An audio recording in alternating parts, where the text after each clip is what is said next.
Hola, un saludo para todos. Estamos hoy en el episodio número 26 de El Catecismo de la Iglesia Católica. Y vamos a comenzar entonces a hablar sobre la vida pública de Jesús. Veníamos hablando de Jesús, de la vida oculta. Ahora vamos a hablar de la vida pública de Jesús. Y es un momento muy especial porque para hablar de la vida pública de Jesús tenemos que hablar de Juan Bautista. Ya veníamos hablando, miren que el catecismo nos venía hablando y preparando del nacimiento de Juan Bautista y el milagro que sucedió a Santa Isabel y Zacarías del nacimiento del precursor, o sea, de Juan Bautista. Antes de empezar a hablar de la vida pública de Jesús, vamos a hablar un poco de Juan Bautista, que es el precursor. Es el que lanza, es el que prepara el camino para Jesús. En el año 15 vamos a contextualizar, porque siempre se debe de contextualizar y lo hacemos incluso en el credo para demostrar científicamente e históricamente que los hechos que acontecieron sí fueron reales.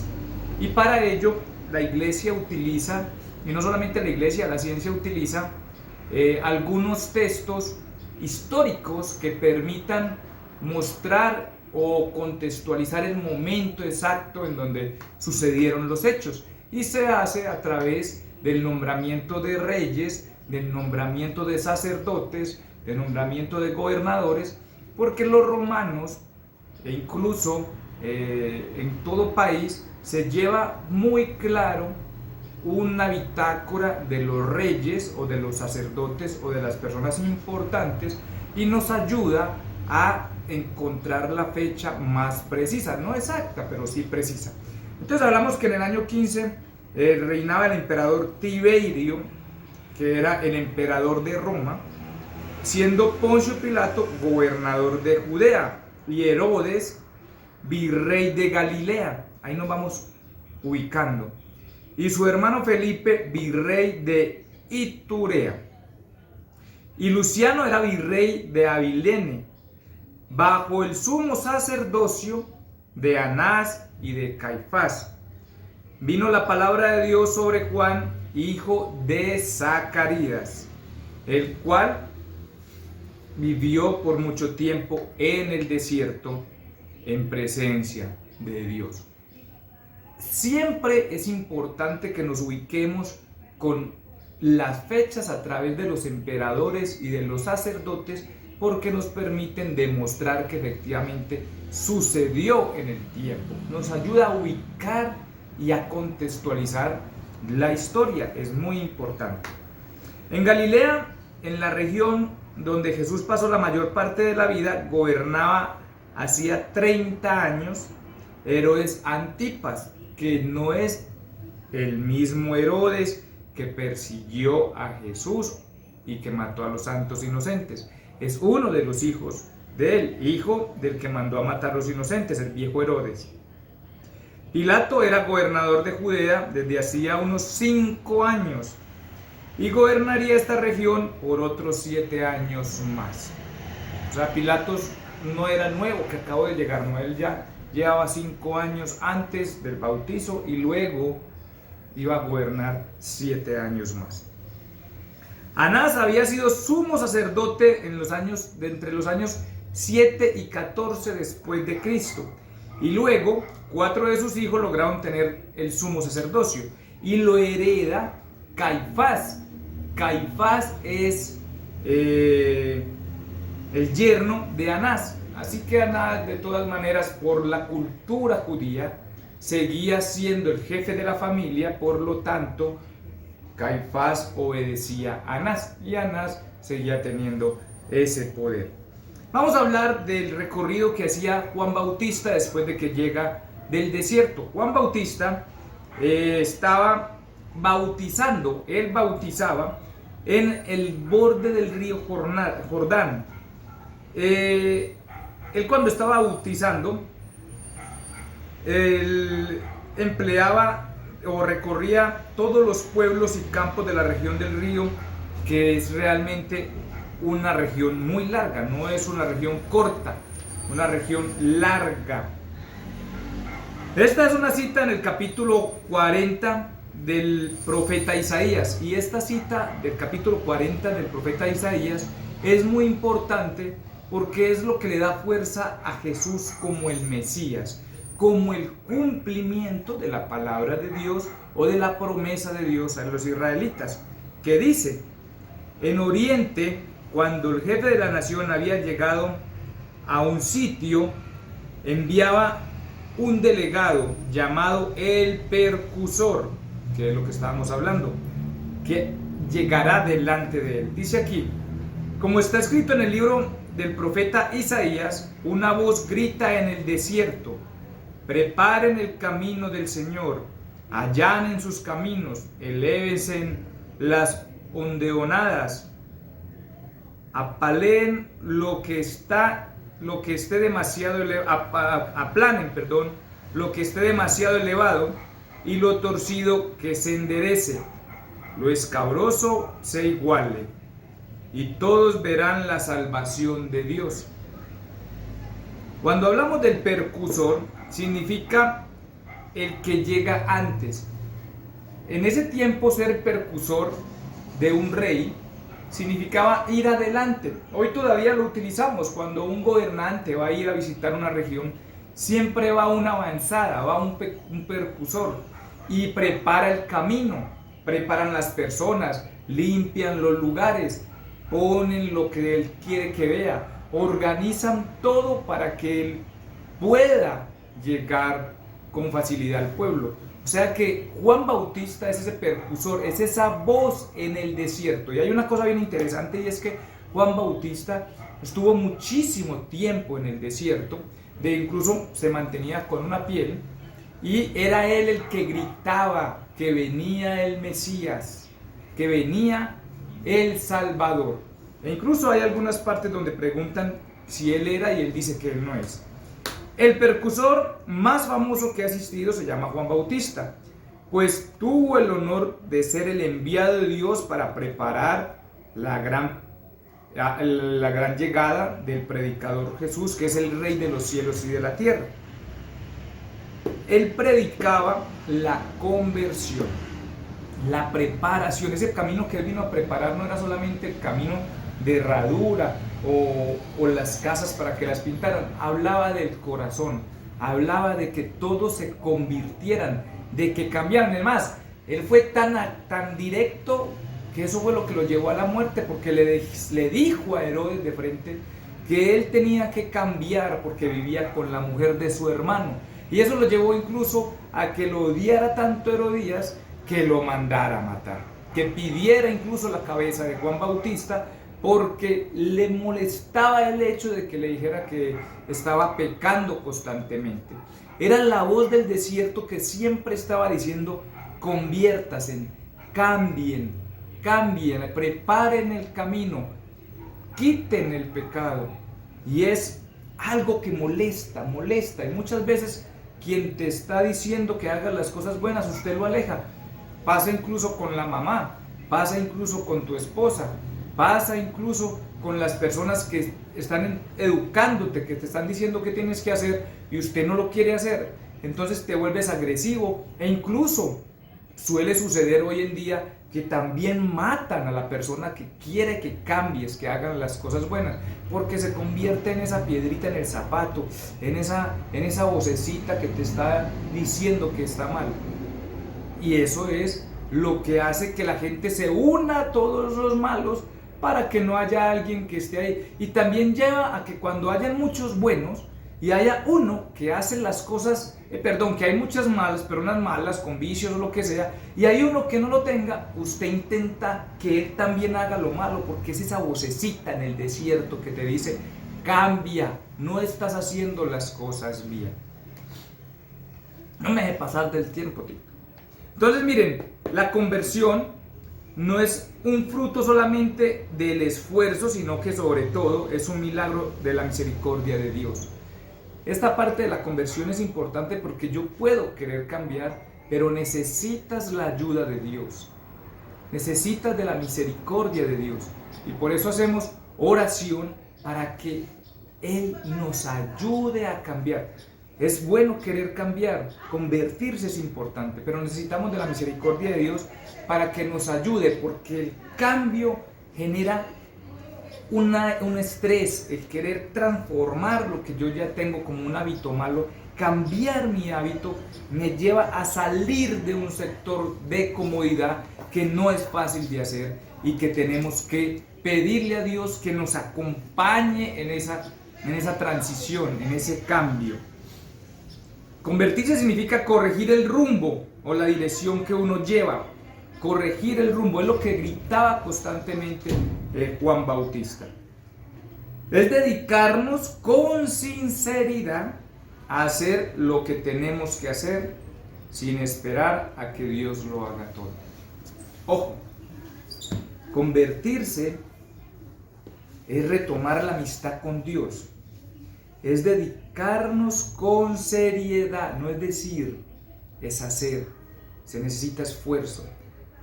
Es dedicarnos con seriedad a hacer lo que se tiene que hacer, sin esperar a que Dios lo haga por uno.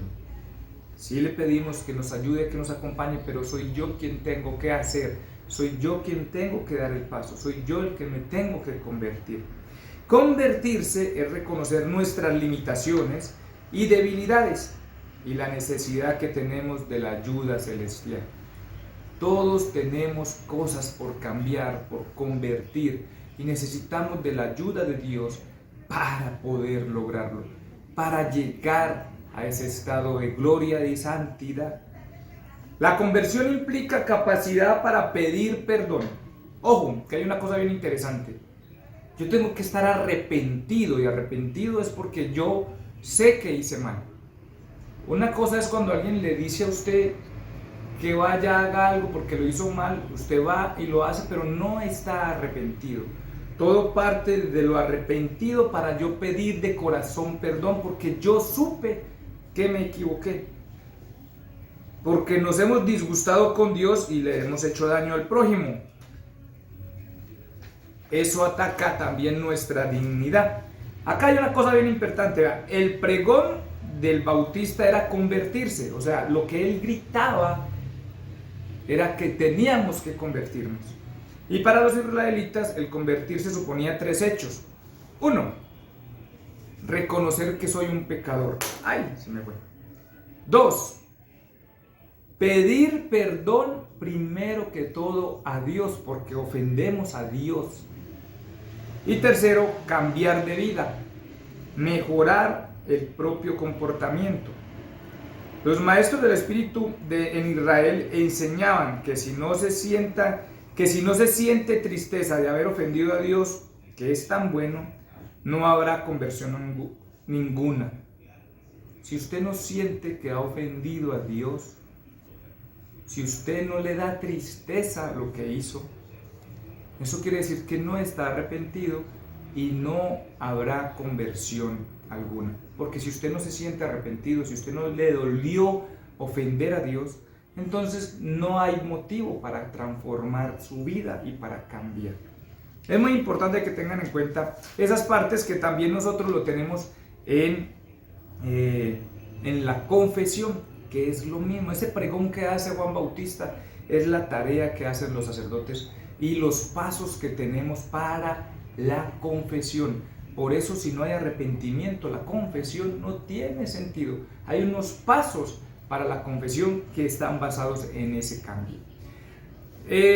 Miren una cosa bien bonita, aquí en el 535 dice que Juan Bautista proclama un bautizo de conversión para el perdón de los pecados. Una multitud de pecadores, publicanos, soldados y fariseos y saduceos y prostitutas vienen a hacerse bautizar por él. Cuando entonces aparece Jesús y el bautista duda. Jesús se insiste y recibe el bautizo. Entonces el Espíritu Santo en forma de paloma viene sobre Jesús y la voz del cielo proclama: proclama que Él es mi Hijo amado. Jesús empieza su camino como el Mesías. Miren una cosa bien bonita que tenemos acá, y es, miren, vamos a recoger esto. Convertido es el que vuelve a tener la oportunidad. Ojo, yo quiero que graben esto. Una persona convertida es el que vuelve a tener la oportunidad de cometer el mismo pecado en las mismas circunstancias y no lo comete. Esa es una persona que se convirtió. Es importante que lo tengan claro, porque a veces dejamos pasar estos detallitos tan importantes que no permiten que de verdad haya arrepentimiento, que de verdad haya perdón. Eso es lo que hace que Dios nos perdone, que nos vayamos a convertir. El que se humilla será exaltado. Entonces miren una cosa, lo que dice aquí. Entre los enviados habían fariseos y le preguntan esto a Juan Bautista. Entonces, ¿tú eres el Mesías? Le dice, no. Entonces, ¿por qué bautizas si no eres el Mesías? Ni Elías, ni el profeta. Juan le respondió, yo bautizo con agua. En medio de ustedes hay uno que no conocen, el que viene después de mí, que existía antes que yo, y al que no soy digno de desatar la correa de sus sandalias. Esto pasaba en Betania, en la otra orilla del Jordán, donde estaba Juan bautizando. Es importante que entiendan que habían dos Betanias, una Betania donde Jesús resucita a Lázaro, y la otra que está al lado del Jordán, que era donde Juan Bautista se ubicaba para bautizar, y donde fue Jesús en el encuentro de Juan Bautista para ser bautizado. La gente le preguntaba al Bautista qué debían qué hacer. Y aquí hay algo bien bonito, porque se cumple lo que dice el libro de los Proverbios. Triunfa quien pide consejo a los que saben. Es importante aprender a pedir consejo a los que saben. Esa es la persona que triunfa. Y hay una cosa bien bonita, y es que en el libro de Tobías, la limosna dice que borra pecados. Ayudar al otro, enseñar al otro, ayuda a convertir, a cambiar esos pecados. Por eso muchos de los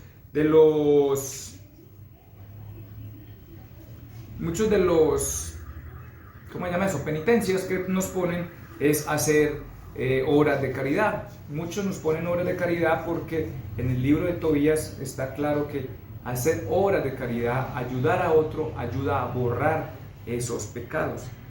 Entonces miren que llegamos aquí a esta parte donde al negarse a bautizarlo, Juan estaba reconociendo que Jesús no tenía ningún pecado. Juan duda en bautizar a Jesús porque él reconoce que él no lo va a bautizar porque no tiene ningún pecado, y si no tiene ningún pecado y si no tienes que convertirte, no tiene sentido bautizarlo.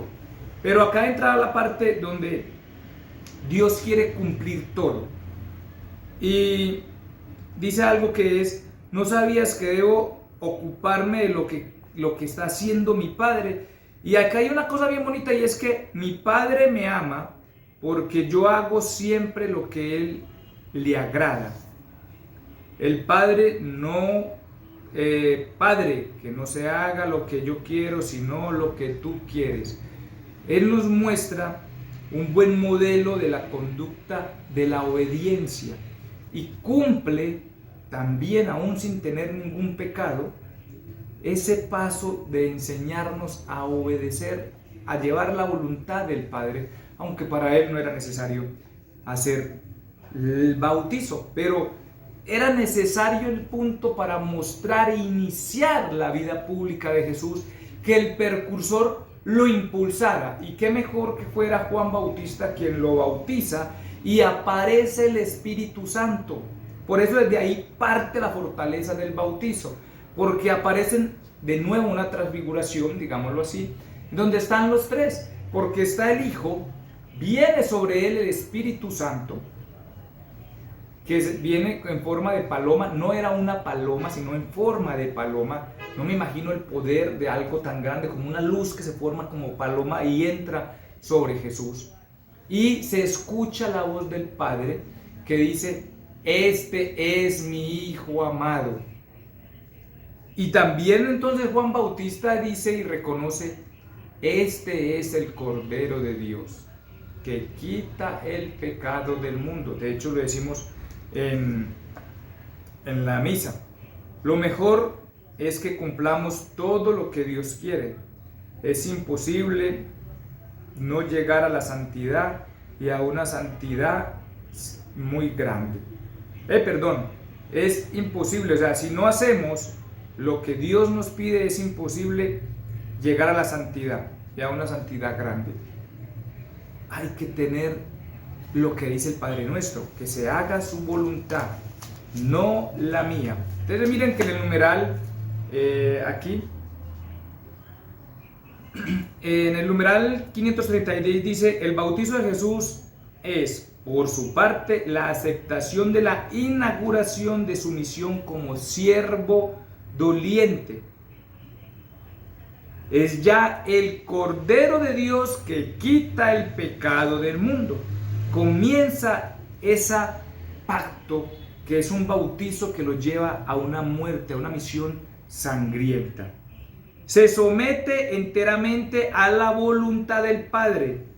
Por amor acepta el bautizo de muerte para la remisión de nuestros pecados. De él emanará el Espíritu Santo para toda la humanidad en su bautismo, y se abrieron los cielos, que el pecado de Adán los había cerrado, y las aguas fueron santificadas por el descenso de Jesús, y el Espíritu Santo preludió una nueva creación. A partir de ahí nace la posibilidad de volver al cielo. Por eso ese bautizo es importante. Y el 537 dice: por el bautizo el cristiano se asimila sacramentalmente a Jesús, que anticipa en su bautizo su muerte y su resurrección. Debe entrar en este misterio de rebajamiento humilde y de arrepentimiento. Humildad y arrepentimiento. Si no hay arrepentimiento, no hay perdón. Descender al agua con Jesús para subir con Él. Renacer del agua y del Espíritu para convertirse en el Hijo amado del Padre y vivir una vida eterna. Mire qué bonito el inicio de esa vida pública de Jesús. Es un inicio muy bonito y muy especial, que nos permite a nosotros tener fe de que todo va a transformarse, que lo que alguna vez Adán y Eva cerraron, hoy con el bautizo de Jesús se abre de nuevo esa oportunidad de volver al cielo, y nos muestra esa obediencia tan grande, y nos muestra con gratitud que Él es el Cordero de Dios, es el sacrificio más grande que existe en la historia de la humanidad para una reconciliación con Dios y volver a tener la oportunidad de regresar al cielo.